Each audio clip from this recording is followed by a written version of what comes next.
Estás escuchando un audio de Mosaic Boston Church. Si deseas ver más recursos, conocer Mosaic Boston y las iglesias de nuestro vecindario o hacer una donación a este ministerio, visite mosaicboston.com. Padre Celestial, te agradecemos que seas un buen Dios y creaste este mundo para que fuera un buen lugar y rechazamos, Señor, tu buena voluntad. Nos rendimos a la tentación del maligno y cuando dudamos de tu bondad, Él sembró esta duda en nuestras mentes y comenzamos a dudar de tu bondad, como si tus órdenes estuvieran para alejarnos de lo que es verdaderamente bueno, lo cual es falso. Es una mentira. Y Jesús, te agradecemos que hayas venido y nos hayas enseñado que Satanás viene a robar, matar y destruir, pero viniste a dar vida y a darla en una manera plena, y viniste a desmantelar las obras corruptas del maligno. Te agradecemos, Jesús, que hayas venido y que te hayas enfrentado a Satanás y a la cabeza, y como te tentó una y otra vez, venciste sus tentaciones con la espada del Espíritu, que es la palabra de Dios. Te damos las gracias por hacer eso por nosotros. Te agradecemos que tu expiación sustitutiva en la cruz fuera perfecta. Fue intachable, que el sacrificio no tuviera defectos porque nunca te entregaste al pecado. Y tenemos, Señor, te tenemos a ti, pero nos arrepentimos de nuestro pecado, nos arrepentimos de haber cedido demasiado a las tentaciones del maligno para encontrar satisfacción aparte de ti, fuera de ti, para encontrar significado fuera de ti y éxito fuera de ti. Tu palabra nos dice que no hay nada bueno fuera de ti. Señor, te pedimos perdón. Y te agradecemos por la gracia que nos ofreces y te pedimos que nos envíes al Espíritu Santo. Espíritu Santo, te agradecemos que nos hayas dado las Escrituras y que estemos llenos del Espíritu cuando estamos llenas de ellas. Oro para que nos muestres que podemos ser más que vencedores en Cristo sin importar las tentaciones que el enemigo traiga a nuestras vidas. Oro para que bendigas nuestro tiempo en las Sagradas Escrituras y que nos des un amor por las Sagradas Escrituras y un deseo, un anhelo por las Sagradas Escrituras, porque tu palabra nos dice que el hombre no vivirá solamente de pan, sino de toda palabra que sale de la boca de Dios. Lo necesitamos para nuestras almas, Señor, para nuestras almas hambrientas. Oro para que nos sacies hoy y oramos todo esto en el santo nombre de Cristo. Amén. Bueno, feliz año a todos. Todos nuestros problemas han desaparecido. Acabas de pasar página y ya no existen estos problemas, ¿no? Desafortunadamente así no es como funciona el año nuevo, ¿verdad? En realidad uno se siente como si esto fuese el día 41 de diciembre de 2020. Parece que todavía no hemos pasado página del año. Así es como se siente.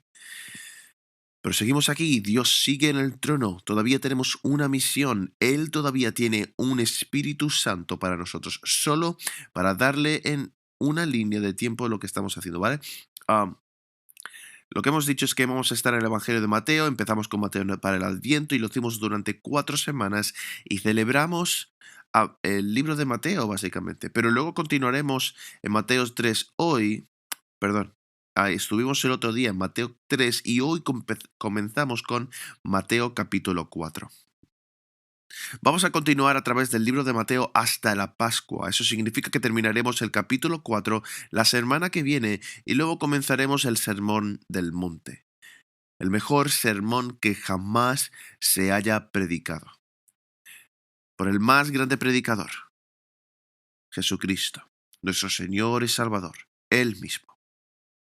Hoy estamos en el capítulo 4, versículo 11. El título del sermón hoy es Cuando Satanás me tienta. Y el contexto es que Jesucristo está comenzando su ministerio. La semana pasada estudiamos, Tyler, quien hizo la enseñanza, hizo un buen trabajo. eh, Vemos a Jesucristo que viene y es bautizado por Juan el Bautista. Ahora, ¿necesitaba Jesús ser bautizado por sus propios pecados? No, por supuesto que no. Era irreprochable. Jesús era así. Se bautizó para identificarse con nosotros y cumplir con toda justicia. Y como es bautizado con agua, también es bautizado con el Espíritu Santo. El Espíritu Santo desciende del cielo sobre como una paloma, y así es que ves al Espíritu Santo y ves al Hijo de Dios, a dos miembros de la Santísima Trinidad, y luego viene el tercer miembro de la Santísima Trinidad. Tienes que es en verdad el primero de todos, que es Dios el Padre. Y él habla. ¿Y qué dice? Dice, este es mi Hijo amado, en quien estoy muy complacido, en quien encuentro complacencia. Estas son las palabras que todo niño escucha, anhela escuchar de sus propios padres. Este es mi Hijo amado, te amo. Esta es mi hija y estoy complacido contigo. Y Dios el Padre dice eso al Dios el Hijo, en el que se nos muestra que eso es lo que anhelan nuestras almas. Esa es la verdadera satisfacción y el verdadero éxito, el verdadero significado es ser un hijo de Dios por gracia a través de la fe. Y cuando Dios nos mira a través de la obra de Jesucristo, se complace con nosotros en su amado. John Milton escribió una obra fantástica llamada El Paraíso Perdido, considerado uno de los más grandes poemas épicos en el idioma en inglés. Pero cuenta magistralmente la historia de la caída en forma de poesía, ¿vale? La caída de Adán y Eva cuando eran tentados por el maligno. Y mientras sucumben a la tentación, pecan y caen. Y la oscuridad y el quebrantamiento y la corrupción que se desata cuando rechazan la palabra de Dios, eso es lo que está describiendo aquí John Milton. Y siguió con una secuela, una brillante secuela. ¿Quién conoce el título? ¿Alguien? ¿Encontrado? Bueno, eso sería el inteligente, o tan inteligente, Adam, pero recuperado, el paraíso recuperado se llama. Así que si eres alguien que le gusta John Milton y querías crear una secuela, hermosa poesía, así que vamos, precioso. ¿A qué historia de las escrituras irías para decir que se recuperó el paraíso? ¿A dónde irías tú, si tú fueses John Milton, a dónde irías para recuperar esta historia? ¿Irías a la hermosa historia de Navidad, ese pesebre donde Dios se encarna? Donde hay ángeles, pastores, los magos de Oriente, está José, María. ¿Es ahí donde irías? ¿O irías a Jesús cuando comienza su ministerio, cuando enseñó el Evangelio, está sanando gente, alimentando gente, ministrando a gente? ¿Es ahí donde irías? ¿O irías al Evangelio mismo? ¿O irías a Getsemaní, a la cruz?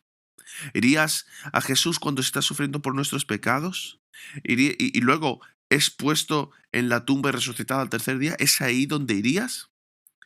Pues no es donde John Milton fue para el paraíso recuperado. Él va aquí a Mateo 4.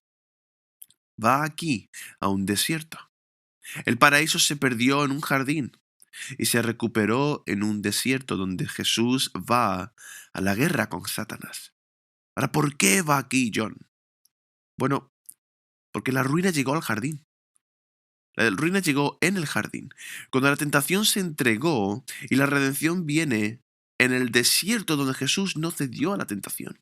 Él lucha con uñas y dientes cuando está físicamente más débil. Y después de estar demacrado, hambriento durante 40 días, después de 40 días de ayuno, aquí es donde la victoria es dada, proporcionada. La entrada al paraíso de la recuperación en que existe en esta conquista. La recuperación del paraíso está asegurada aquí. El texto es como el día D en Normandía. Esos son los aliados en la Segunda Guerra Mundial, desembarcando en la cabeza de la playa, en la costa, y si toman esa parte de la playa, la guerra aquí ya ha terminado. Aún queda otro año de guerra por venir, derramamiento de sangre, por otros años de batallas por venir, pero si podemos tomar esta costa de la playa y si podemos vencer el mal aquí en esta costa, la victoria está garantizada. Así que estamos en Mateo capítulo 4, Mateo 4 versículos del 1 al 11. ¿Podrías mirar el texto conmigo? Vamos a mirarlo juntos. ¿Qué os parece? Dice así. Entonces Jesús fue llevado por el Espíritu, al desierto para ser tentado por el diablo. Y después de haber ayunado 40 días y 40 noches, entonces tuvo hambre. Y acercándose el tentador, le dijo, si eres hijo de Dios, di que estas piedras se conviertan en pan.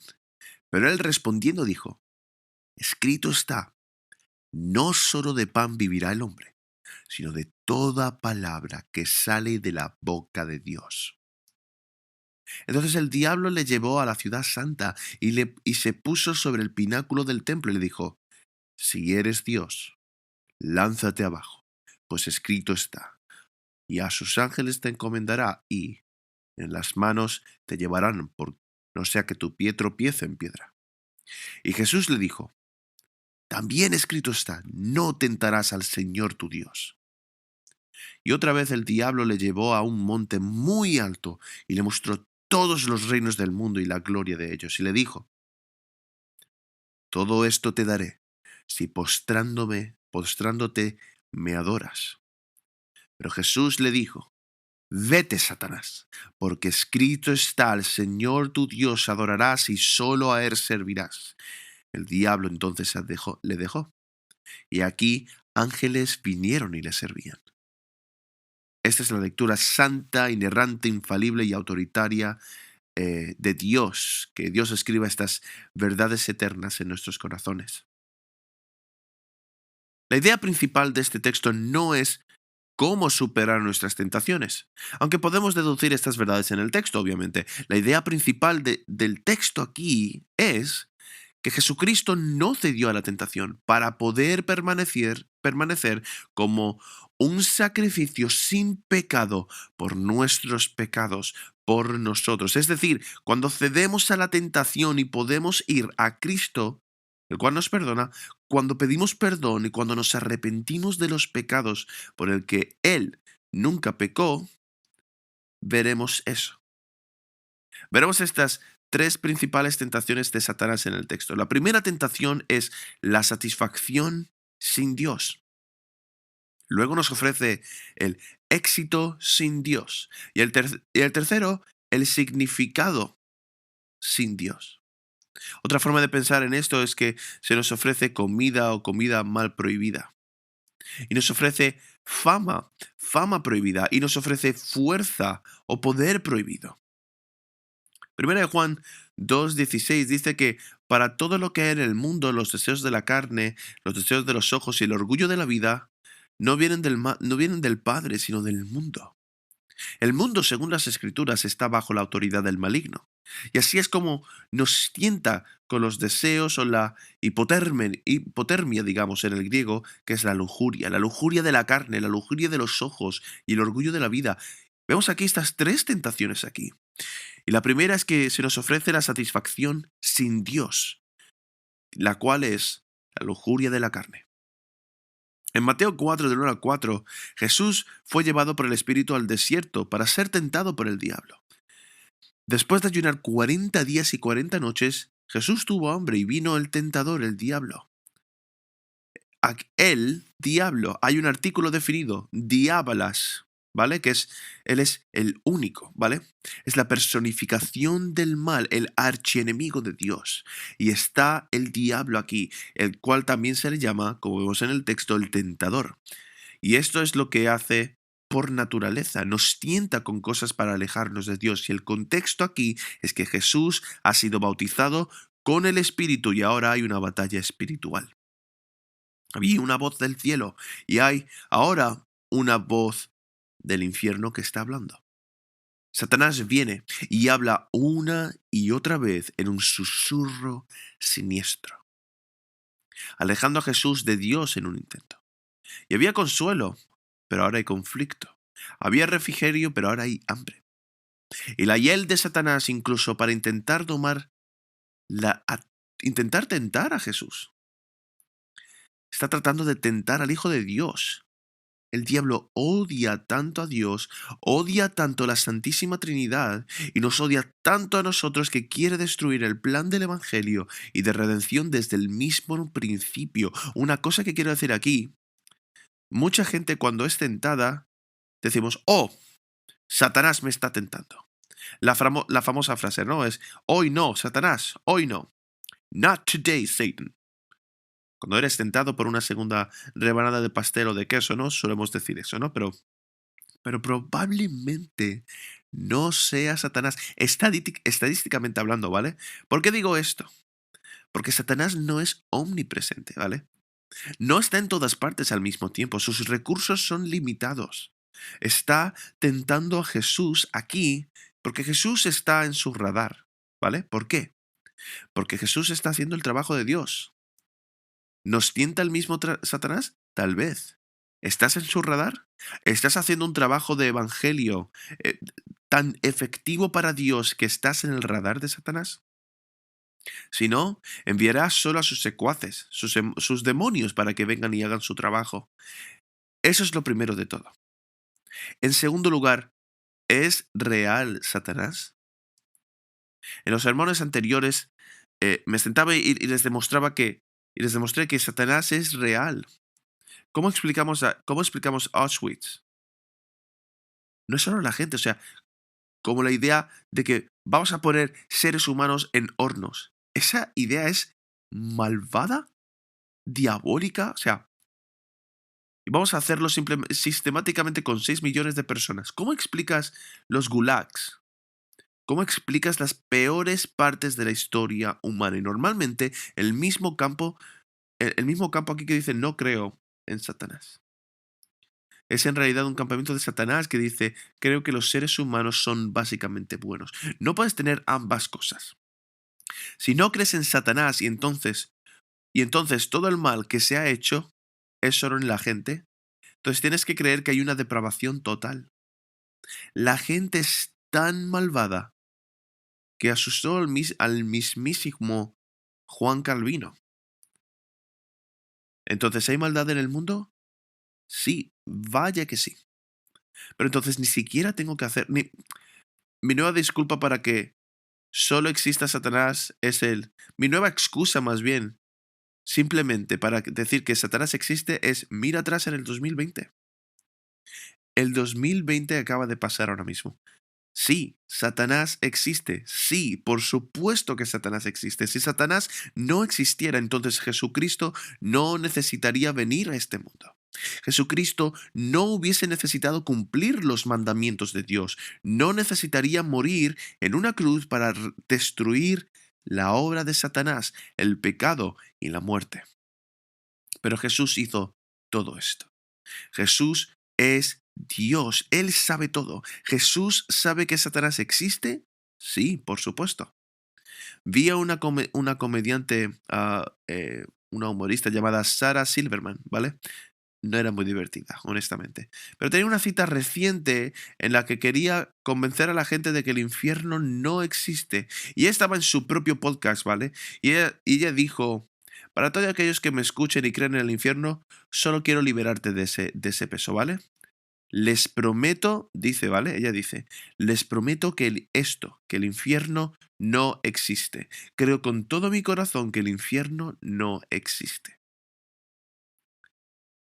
Ahora tú escuchas esto y te vas y dices, ¿en qué basas esto? ¿Voy a basar mi eternidad en sentimientos? Solo sentimientos. Es una declaración de fe basada en tus sentimientos. Sí, yo personalmente yo creo que Satanás existe, pero no baso esto en sentimientos. Esto se basa en que el Hijo de Dios vino a este mundo como una figura histórica, una vida perfecta la que vivió. Murió en la cruz y resucitó al tercer día. Así es como empezó el cristianismo. No fue un sentimiento. 500 personas vinieron a Cristo y vieron a Cristo a volver de la muerte, para probar que todo lo que había dicho en toda su vida era realmente cierto. Jesús creyó en Satanás, obviamente, fue a la guerra contra Satanás. Y mira lo astuto que Satanás es en este texto. Espera hasta que Jesús está en su punto más débil, espiritualmente, porque Jesús vino de lo más alto. Él viene de este bautismo. Y Satanás sabe que cuando la gente en la cima es la gente en la cima es más tentada. Las escrituras dice: quien piense estar en pie, tenga cuidado de no caer. Así que espiritualmente Jesús está en la cima, pero físicamente Jesús está débil, absolutamente débil. Mateo 4.2 dice que ayunó 40 días y 40 noches, tuvo hambre. Ahora, si alguna vez has ayunado por un periodo de tiempo prolongado, no estoy hablando de 4 horas, hablo de días. Ya sabes, del segundo o el tercer día, el hambre se disipa y no necesitas comer, te sientes satisfecho. Pero después de un tiempo, cuanto más tiempo sigas en algún momento, tu cuerpo solo dice que no tienes ninguna suficiencia o energías ni reservas de grasa, para nada. Y el hambre vuelve y es voraz. Se apodera de ti, te hace sentir como un animal a veces. No puedes pensar en otra cosa que no sea comida. Es exactamente donde Satanás atrapa a Jesús y viene a él. En el versículo 3, el tentador se acerca y le dice: si eres el Hijo de Dios, manda que las piedras se conviertan en panes. Ahora, ¿por qué hace el diablo esta pregunta? ¿Qué es lo último que escuchó Jesús? Escuchó Dios al Padre decir: tú eres mi Hijo amado. Satanás viene ahora con una pregunta. Si eres el Hijo de Dios, empieza a cuestionar su propia identidad. Esa es la número uno. Y lo tienta con algo muy básico, ordenando estas piedras que se conviertan en panes. ¿No eres tú el Hijo de Dios? Pues haz que cualquier otra cosa también se convierta en algo bueno. Y Dios podría hacer eso también. Y Dios podría hacerlo también, Jesús, ¿no?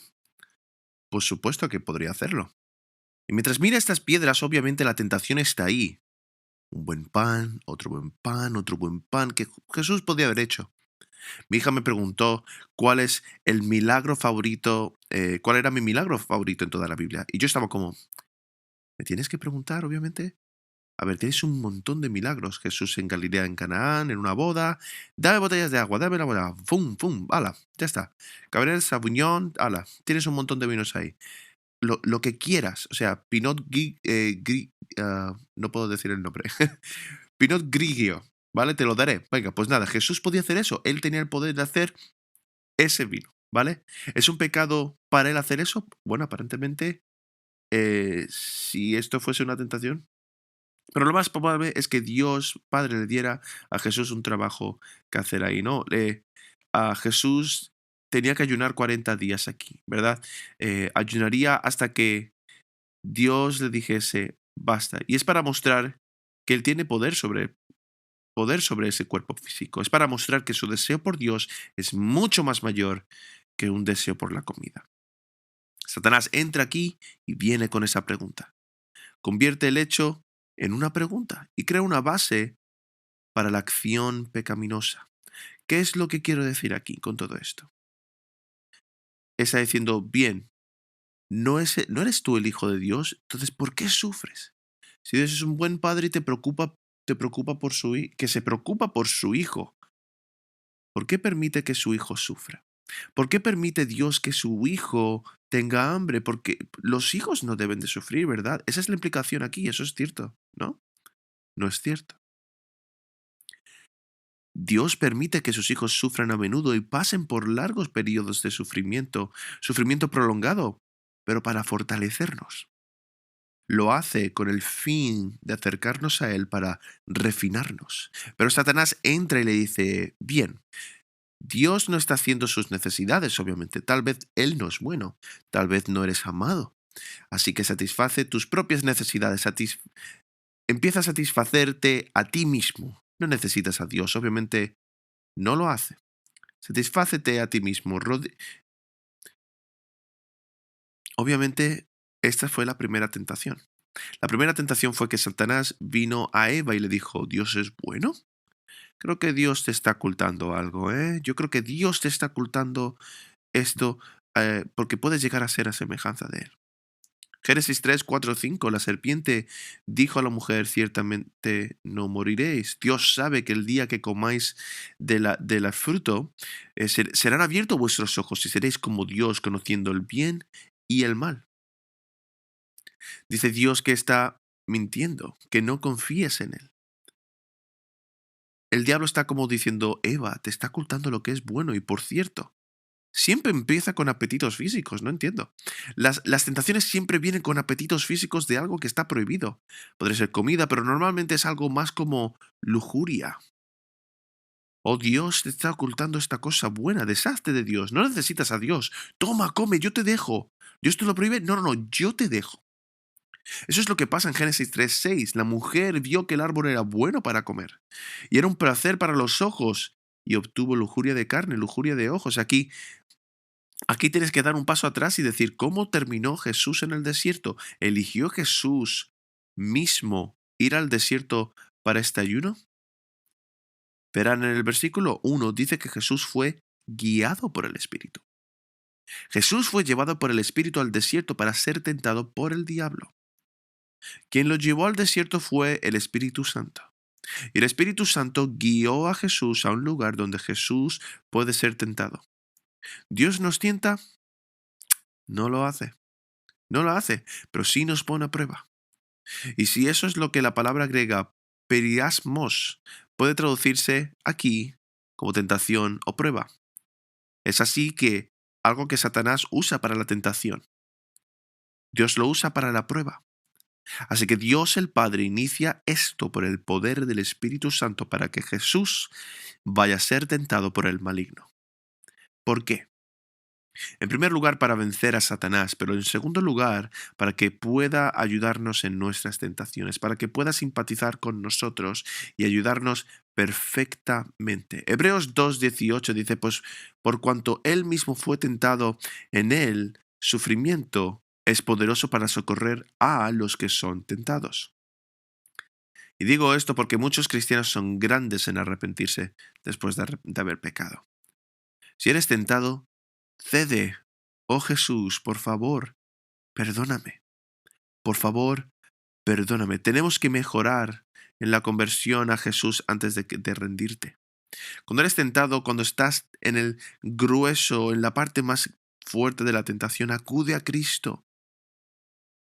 Y di que Jesús, acaba diciendo Jesús me ayudó y Él es capaz de ayudarme. Hebreos 4:15. No tenemos un sumo sacerdote que no pueda compadecerse de nuestras flaquezas, sino uno que ha sido tentado en todo como nosotros, pero sin pecado. Jesús fue llevado al desierto para ser tentado. Esa fue la tentación que no pudo evitar. Una de las formas en las que crecemos en la fe espiritual es creciendo en la sabiduría espiritual. Y una de las maneras en las que lo hacemos es evitando situaciones en las que somos tentados. Las escrituras dicen que no hay que hacer provisión de la carne. Necesitamos conocernos a nosotros mismos. ¿Qué causa entonces que seamos tentados? ¿Qué lugares o situaciones y luego evitar esas cosas? Podemos evitar ver las cosas que nos causan la tentación, escuchar las cosas que nos hacen ser tentados. Job dijo Job dijo, hice un pacto con mis ojos de no mirar lujuriosamente a una chica. Podemos rechazar lugares o situaciones que nos pueden llegar a tentar, pero hay algunas tentaciones que no podemos evitar y esta es una lección. Y la lección es que necesitamos saber que cuando nos llevan a una situación que no se puede evitar, Dios proporciona la salida. En el Padre nuestro se nos enseña a orar lo siguiente: no nos dejes caer en tentación y líbranos del mal. ¿Significa esto que Dios nunca te va a llevar a un lugar de tentación? No, eso no es lo que significa. Lo que significa es que es esto: Señor, no me lleves a un lugar de tal tentación que te daré como en 1 Corintios 10:13. No os ha sobrevenido ninguna tentación que no sea común a los hombres. Y fiel es Dios, que no permitirá que vosotros seáis tentados más allá de lo que podéis soportar, sino que con la tentación proveerá también la vía de escape, a fin de que podáis resistirla. ¿Por qué Dios nos lleva por caminos de tentación? Número 1, para fortalecer nuestra fe. Y número 2, para destruir nuestro orgullo. A medida que crecen en la fe, que crecemos en la fe y nos fortalecemos, podemos pensar, oh, ya he superado esta tentación. Y esa es otra cosa. Y Dios te sorprende. Que no, en realidad necesitamos a Dios más de lo que pensamos, de verdad. Dios nos enseña a librar una guerra espiritual para atesorar la ayuda que solo Cristo puede darnos. La otra cosa de la que quiero hablar rápidamente aquí es que la tentación de satisfacción es más fuerte en el aislamiento. Cuando estamos solos, ¿por qué está Jesús en el desierto solo aquí? ¿Por qué ocurrió esta ocasión antes de elegir a sus 12 discípulos? ¿Por qué? Es para enseñarnos que nadie más puede creer por ti. Nadie más puede luchar la buena batalla de la fe por ti. Nadie más puede resistir tus tentaciones. Alguien dijo una vez que lo que somos, lo que realmente somos espiritualmente, es cuando estamos a solas con Dios y con Satanás. Eso es lo que realmente somos. Moisés ayunó 2 veces durante 40 días. Elías una vez durante 40 días. Pablo pasó 3 años solo en el desierto preparándose. Y sabemos que la comunidad es importante. Jesús necesitaba que Santiago, Juan y Pedro oraran por él en Getsemaní, en el jardín.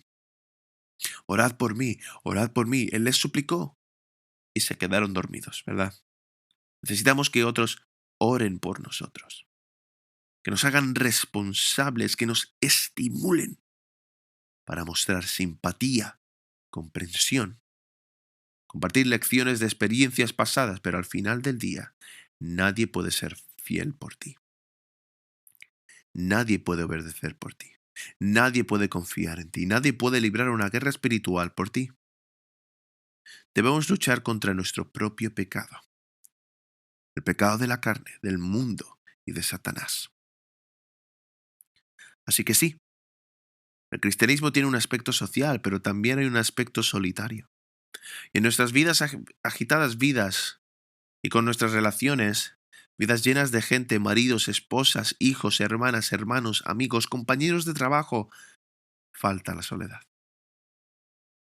Y una de las razones por las que no crecemos como deberíamos en la fe es porque no pasamos suficiente tiempo a solas con Dios. Solo tú, Dios, las Sagradas Escrituras, oración y meditación. Y orar, estar con Dios desarrollando una conciencia de la presencia de Dios. La espesa presencia de Dios, es decir, que el Espíritu está en la habitación alrededor tuya, de que el Espíritu nos está ministrando.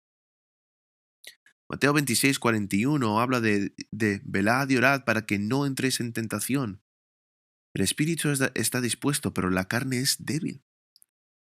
¿Cómo responde Jesús al tentador, a esa tentación? El versículo 4 nos dice, escrito está. No solo de pan vivirá el hombre, sino de toda palabra que sale de la boca de Dios. Él responde con la palabra de Dios. Todo lo que Jesús habló fue la palabra de Dios, pero Jesús específicamente toma versos de Deuteronomio en los que ha estado meditando. Y lo que dice como la palabra de Dios. ¿Creía Jesús que el libro de Deuteronomio era la palabra de Dios? ¿Que el Antiguo Testamento es la palabra de Dios? Sí. Entonces, ¿por qué creemos que la palabra de Dios es la palabra de Dios? Porque Jesús creía que la palabra de Dios es la palabra de Dios. ¿Y qué dice?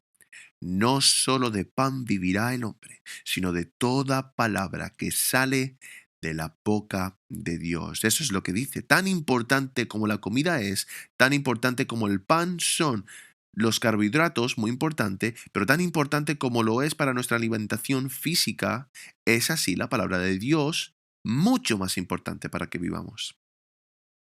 Ahora la pregunta es, ¿tú crees eso? ¿Creéis, creemos, creen que crees esto con toda tu vida? Piensa en el tiempo que pasaste pensando en comida. A mí me encanta la comida, soy un gran fanático de la comida, tengo una relación amorosa con la comida. Podía pasar todo el día pensando en comida, en todas mis comidas favoritas y en la forma en que quiero prepararla o en la forma en la que quiero que alguien me la prepare, ¿no? Y pensar en cuánto tiempo pensamos en comida, meditando en comida, ir a la tienda para comprar comida, volver a la casa, empacar todo el refrigerador con comida y luego cocinar, luego comer, disfrutarlo, luego limpiar de la comida, obviamente. Y hacemos esto varias veces al día, ¿verdad? La comida es importante. Lo que Dios dice aquí es que la palabra de Dios es mucho más importante para la vida de nuestra alma. Y la palabra de Dios no es solo información, es nutrición para nuestra alma. ¿Quieres estar sano como cristiano, sano espiritualmente? ¿Necesitas la palabra de Dios para asimilar la palabra de Dios misma? La necesitamos asimilar la palabra de Dios, estudiar la palabra de Dios, amar la palabra de Dios. La palabra de Dios es una extensión de Él mismo, así es como nos relacionamos con Dios. Cuando habla, su palabra es una extensión de Dios. Cuando obedecemos su palabra y le obedecemos y confiamos en su palabra, confiamos en Dios. Cuando amamos su palabra, le amamos a Él. Es Juan 14:23. Si alguno me ama, guardará mi palabra. Es poder, es su poder, es su alimento y así es como Jesús vence al malvado. Punto número 2. Satanás viene y tienta a Jesús con éxito, con el éxito sin Dios. Y esos son los versículos del 5 al 7. El diablo lo llevó a la santa ciudad y lo puso en la cima del templo y dice, si eres el Hijo de Dios, tírate al suelo, porque está escrito que Dios mandará ángeles cerca de ti y también dice, en sus manos te llevarán para que no golpees tu pie contra la piedra. Pero Jesús, ¿qué es lo que hace? Responde otra vez, dicho está, escrito está, no al Señor tu Dios no tentarás. Entonces, ¿qué es lo que está pasando aquí? Lo que pasa es que Satanás es muy astuto y muy inteligente. Vio que Jesús citó las escrituras para reprenderlo con la primera tentación. Satanás viene en la segunda tentación con las escrituras. Viene y cita el Salmo 91. Juan Calvino dijo que Satanás es un teólogo lindo, ¿vale? Jonathan Edwards dijo que Satanás fue entregado en la mejor escuela de divinidad del universo. Llega con un descarado mal uso del Salmo 91. El Salmo 91 es increíble. Dice que si confías en el Señor, si te refugias en Él te cuidará, proveerá y te protegerá. No importa en qué situación te encuentres. Pero Satanás toma esto y dice, Jesús se puso en una situación en la que Dios tiene que protegerte enviando ángeles, así que suicídate. Y para llevarnos al pináculo, 300 pies de altura, ¿vale? Dice que salte. Eres el Hijo de Dios, ¿verdad? Así que Dios te va a proteger si saltas. Salta, hombre. Y entonces los ángeles te van a recoger. Y ahora, de repente, todos se dan cuenta de que eres increíble, de que eres el Hijo de Dios. Y ahora tienes este increíble seguimiento de gente que reconoce que tú eres quien eres, tienes fama. Lo que ofrece el diablo a Jesucristo es la corona sin la cruz. ¿Podría Jesús haber hecho esto y ganar un seguimiento? Sí. Pero Jesús no quiere seguidores ni fanáticos. Quiere tener seguidores, verdaderos seguidores. Y esa es una forma completamente diferente. Es un método completamente diferente. Así que Satanás está atrayendo a Jesucristo con un desafío a Dios. Es por eso que Jesús responde al versículo 7, con el versículo 7, no pondrás al Señor tu Dios a prueba, básicamente. No presumas sobre la bondad de Dios, que Dios tiene que protegerte cuando te pones en una situación que realmente contradice su ley. Cuando haces algo que Él prohíbe, cuando intentas forzar a Dios a actuar, está ofreciendo a Jesucristo el éxito como lo define el mismo mundo. ¿Cómo lo define el mundo? Fama, notoriedad, dinero. Y Jesucristo dice, no, ese no es el camino que estoy eligiendo. No estoy eligiendo el camino de la corona. Estoy eligiendo el camino de la cruz. Segunda de Timoteo 3, 16 al 17 dice que toda escritura es inspirada por Dios y útil para enseñar, reprender, corregir, instruir y hacer justicia, para que el hombre de Dios esté completamente equipado para toda buena obra. ¿Qué es el verdadero éxito?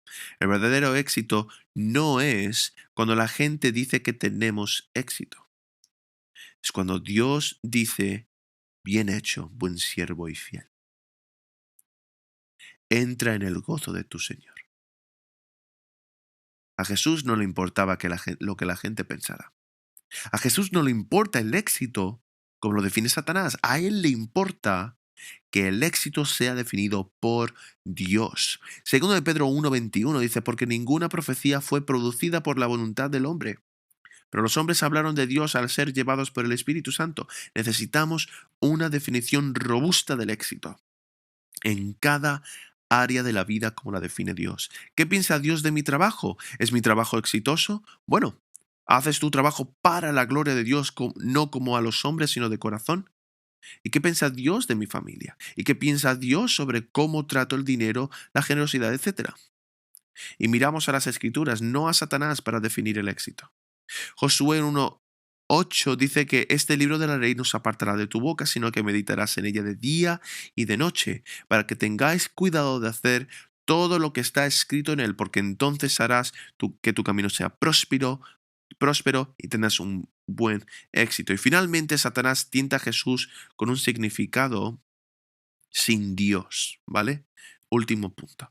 Mateo 4:8 al 11. Otra vez el diablo lo lleva a una montaña muy alta y le mostró todos los reinos del mundo y su gloria. Y le dijo, todo esto yo te voy a dar si te postras delante de mí y me adoras. Entonces Jesús le dice, vete, Satanás, porque escrito está, adorarás al Señor tu Dios y a Él solo servirás. Entonces el diablo lo dejó y ángeles vinieron y ministraron.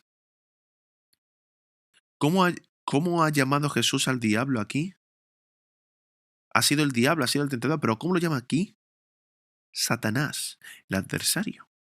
Satán, tú eres el enemigo y vienes para alejarme de Dios. La primera pregunta con la que tienes que lidiar aquí es, ¿tiene Satanás autoridad sobre los reinos del mundo? ¿Tiene Satanás autoridad sobre los que están en el poder político? Pero en algún sentido tiene una autoridad soberana derivada, ¿vale? Está bajo la autoridad de Dios, obviamente, pero en cierto sentido tiene una autoridad sobre las naciones. Jesús los llama el príncipe de este universo. Lo llama el gobernante de la potestad del aire. Pablo lo llama el Dios de esta época y Satanás le ofrece a Jesucristo una salvación política superficial. Puedes ser rey de todo lo que está bajo mi mando. Así que póstrate ante mí y adórame. Y Jesús dice, vete de aquí, Satanás. No, porque escrito está, al Señor tu Dios adorarás y a Él solo servirás. Es fascinante esto. Que Jesús pudiera haber dicho, no, no necesito todo esto de ti. Esto todo es mío de todos modos. Él ya no hace esto. Él no hace esto. Y podría haber dicho, ¿Él te adora? Jesús, Él te adora, tú deberías adorarme a mí. Tampoco dice eso, Él va a la palabra de Dios. Va primero al mandamiento. Jesús eso es lo que hace. Va a la Sagrada Escritura y dice, no adorarás al Señor tu Dios, sino que a Él servirás. Génesis 3:5. Con esto es con lo que Satanás tentó a Adán y a Eva.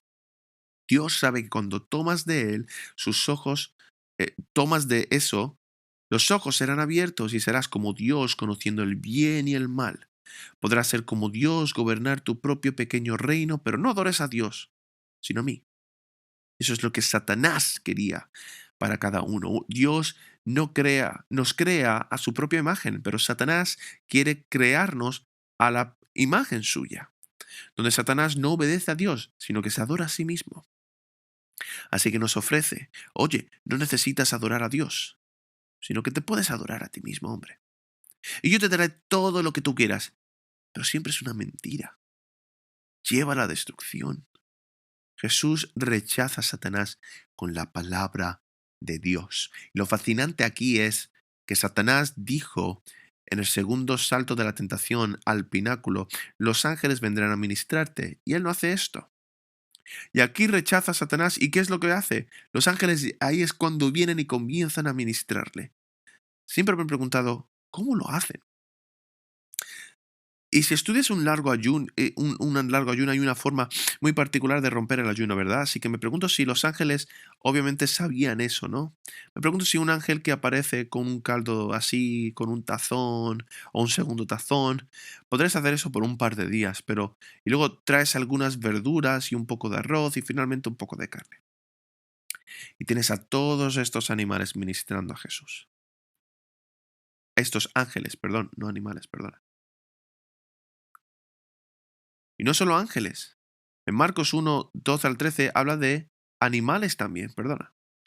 El espíritu lo llevó inmediatamente al desierto y estuvo en el desierto 40 días, tentado por Satanás, y luego estuvo con animales salvajes y los ángeles le ministraron, así que no estaba completamente solo, tuvo compañía con animales, con animales, todo tipo de animales. Y luego vinieron los ángeles.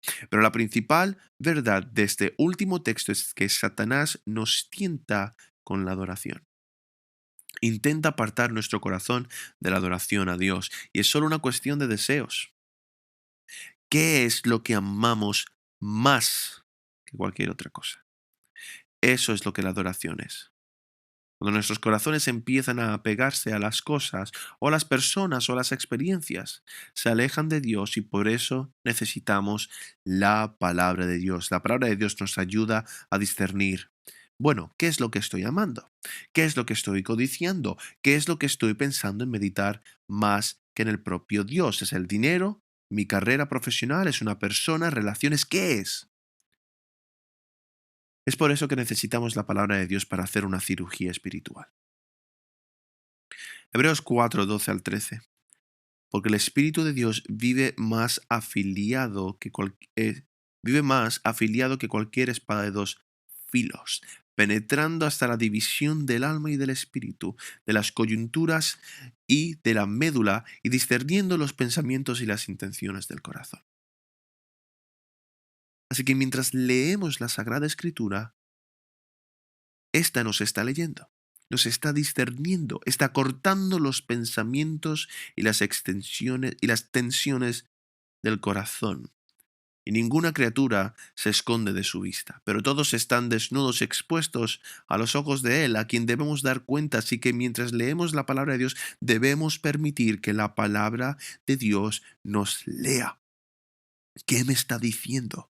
¿Qué dice de mí? Las escrituras dicen que nuestros corazones están confundidos, están ansiosos, inquietos, son imprudentes, están engañados, se preocupan demasiado, están destrozados por el pecado. Jeremías dice, el corazón es engañoso por encima de todas cosas y desesperadamente enfermo. ¿Quién puede entenderlo? Así que necesitamos la palabra de Dios para discernir. ¿Qué estoy adorando? ¿Qué estoy deseando? ¿Dónde están los afectos de mi corazón? Mateo 15, 8 al 9, Jesús dijo, esta gente me honra con sus labios, pero su corazón está lejos de mí. En vano me adoran, enseñando sus doctrinas con los mandamientos de los hombres. Entonces, ¿dónde está nuestra adoración? ¿Está mi corazón conectado al corazón de Dios? ¿O se está alejando del corazón de Dios, y mi corazón es solo un servicio de labios a Dios? ¿O es desde el corazón, y esto es algo que tenemos que entrenarnos para hacer un duro trabajo espiritual mientras leemos las Escrituras, obviamente? Primera de Timoteo 4, del 7 al 8 dice, pero nada tengas que ver con las fábulas profanas propias de viejas. Más bien disciplínate a ti mismo para la piedad, porque el ejercicio físico aprovecha para poco, ¿vale? Pero la piedad es provechosa para todo, pues tiene promesa para la vida presente y también para la futura. Así que solo en la práctica, ¿cómo superó Jesús la tentación? Él conocía la palabra de Dios, estudió la palabra de Dios, y no estoy hablando de que le leyera versos de la palabra de la Biblia a Satanás. Sabía exactamente la táctica que Satanás estaba tomando. Conocía la idea que Satanás estaba llevando a cabo ante Jesús. Y Jesús podía discernir la idea y contrarrestar la idea con ideas de la palabra de Dios. Primera de Juan dice, prueben a los espíritus para ver si son verdaderos. Así que esto significa probar las ideas para ver qué clase de espíritus o demonios están detrás de ella. ¿Esta idea es de Dios o es de Satanás? Satanás es el maestro de la desinformación, de la falsa narrativa de la propaganda. Y viene a nosotros con narraciones falsas visiones del mundo, y necesitamos conocer muy bien las Sagradas Escrituras, que tenemos el don del discernimiento como puede contrarrestar estas ideas de la palabra de Dios. ¿Cómo se hace esto? Honestamente, la mejor manera de hacerlo es leyendo tu Biblia, estudiar las Sagradas Escrituras, hacer un plan para leer las Sagradas Escrituras. Nunca he conocido a una persona espiritual que esté creciendo espiritualmente que no conozca su Biblia por dentro y por fuera. O sea, y que no lea las Sagradas Escrituras de forma sistemática. No solo recoge, no solo coges la Biblia y dices, bueno, voy a leer no sé qué. No, lo que significa es, tengo un plan, sé exactamente cuántos capítulos al día del Antiguo Testamento en el libro de los Salmos, voy a leer, en el libro del Antiguo Testamento, en el libro de Proverbios, del libro Testamento. Necesitas un plan. Hay millones de planes de lectura ahí fuera. Escoge un plan. Toma a algunos hermanos y hermanas del grupo de la comunidad y lee las Sagradas Escrituras juntos. Eso es importante.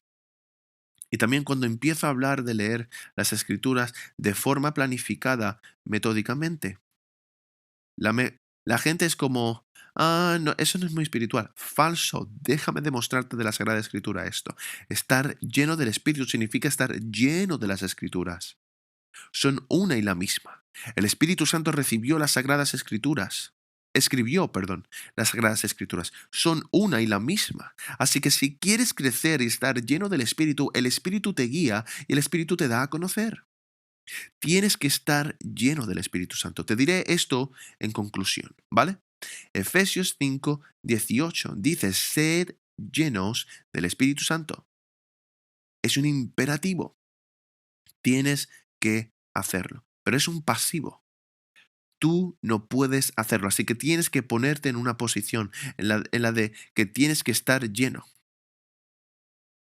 Tienes que ponerte en una posición en la que tú estés lleno del Espíritu Santo. Y luego vas al pasaje paralelo en Colosenses 3:16. En vez de decir ser lleno del Espíritu Santo, dice que la palabra de Cristo habite en ti de una manera ricamente. De una manera rica. Así que si quieres estar lleno del Espíritu Santo, deja que la palabra de Cristo habite en ti ricamente. Que esté en ti, y lo sabes, estudias de la palabra de Dios y meditas de la palabra de Dios. Y así es como podemos vencer al malvado.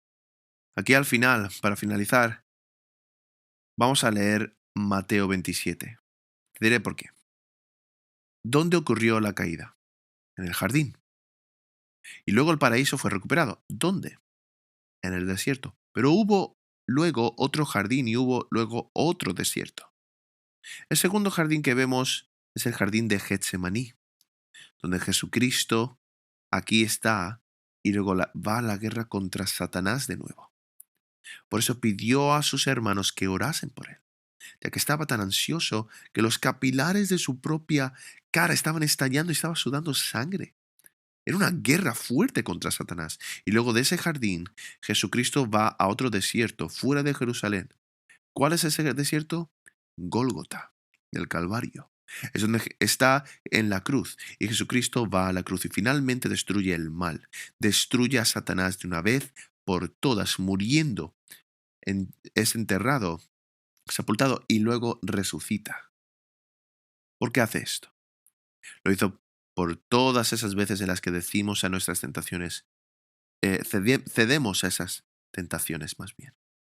Cuando pecamos contra Dios, cuando buscamos satisfacción fuera de Dios, cuando buscamos el éxito o el significado fuera de Dios, cuando pecamos. Así que cuando vamos a Jesús y le pedimos perdón, sabemos que seremos perdonados. ¿Cómo sabemos eso? Porque no escapó de la cruz. Satanás viene con las mismas tentaciones con las que tentó a Jesús en el desierto y viene a él, Mateo 27, y miras si no te das cuenta de ello, ¿vale? El versículo 32 habla de lo siguiente: al salir encontraron a un hombre de Cirene llamado Simón y obligaron a este hombre a llevar la cruz. Y cuando llegaron a un lugar llamado Gólgota, que significa lugar de un cráneo, le ofrecieron vino para beber, mezclado también con hiel, y cuando lo probó, no lo bebió. Cuando lo crucificaron, repartieron sus vestidos entre ellos, echando a suertes, y luego se sentaron y lo vigilaron allí. Y sobre su cabeza pusieron la acusación con un título que decía: Este es Jesús, el Rey de los Judíos. Dos ladrones son crucificados con él, uno a la derecha y otro a la izquierda. Los que pasaban por allí se burlaban de él, meneando sus cabezas, diciendo: ¿Vas a destruir el templo y lo vas a reconstruir en 3 días? ¿No puedes hacer eso? Sálvate a ti mismo entonces. Si eres el Hijo de Dios, baja de la cruz. Y también los jefes de los sacerdotes y los escribas y los ancianos se burlaban de él, diciendo: salvó a otros, puede salvarse a sí mismo también. Él es el Rey de Israel, que baje ahora de la cruz y creeremos en él. Él confía y Dios deja que Dios lo libere ahora, si lo desea. Porque él dijo: yo soy el Hijo de Dios, y los ladrones fueron crucificados con él, y lo insultaron de la misma manera. Desde la hora sexta hubo tinieblas hasta la hora novena. Y en la hora novena fue cuando Jesús gritó con una fuerte voz: Eloí, Eloí, lama sabactaní, que significa: Dios mío, ¿por qué me has abandonado? Y algunos de los espectadores alrededor dijeron: este hombre está hablando con Elías ahora mismo. Y uno de ellos corrió inmediatamente y tomó una esponja de vino amargo y lo puso en una caña y se la dio a beber. Pero el otro dijo: espera a ver si Elías viene, a ver si viene Elías a salvarle. Jesús volvió a gritar con una fuerte voz y entregó su espíritu. Y aquí que las cortinas del templo se rasgaron en dos de arriba abajo, y la tierra tembló, las rocas se partieron, las tumbas se abrieron, y muchos de los cuerpos de los santos que se habían quedado dormidos se levantaron y salieron de las tumbas después de su resurrección. Fue a la ciudad santa y se apareció a muchos. Y cuando el centurión que estaba con él vigilando a Jesús vio el terremoto y lo que ocurrió, se llenaron ellos y dijeron: verdaderamente, este hombre era el Hijo de Dios. La razón por la que sabemos que cuando venimos a Jesucristo y pedimos perdón por nuestros pecados y Él perdona, razón por la que podemos estar seguros de esto es porque no se rindió en las últimas tentaciones cuando estaba siendo crucificado. Podía haber bajado a salvarse de la ira de Dios que debía Él soportar por nuestros propios pecados, pero Jesús pasó por todo eso para salvarnos. Así que si no eres cristiano, te damos la bienvenida hoy para que puedas venir a Cristo. Aléjate de tu pecado, aléjate de los caminos de Satanás y vuelva a Jesucristo. Ven a Jesucristo hoy como tu Señor y Salvador. Puedes hacer eso ahora con una oración de arrepentimiento. Y luego pasaremos a una santa comunión donde recordaremos lo que Jesús mismo hizo por nosotros. Su cuerpo fue roto para que podamos ser sanados y que su sangre fue derramada. Santo Padre, te agradecemos que hayas enviado a Jesucristo a morir. Te agradecemos por cargar la pena de nuestro pecado en la cruz. Y después de vivir una vida perfecta en la que nunca cediste a la tentación, gracias por eso también. Espíritu Santo, te agradecemos que estés con nosotros hoy, enfocando nuestra atención en el Santo. Y tomamos este tiempo para arrepentirnos de nuestro pecado, de cualquier momento que hayamos cedido a la tentación, y oro para que nos conviertas en personas que luchan la buena batalla de la fe, que tomen espada la espada del Espíritu a diario y que batallemos la guerra contra el malvado, contra nuestra carne y contra nuestro pecado y contra el mundo. Bendícenos y guíanos y oramos todo esto en el nombre santo de Cristo. Amén.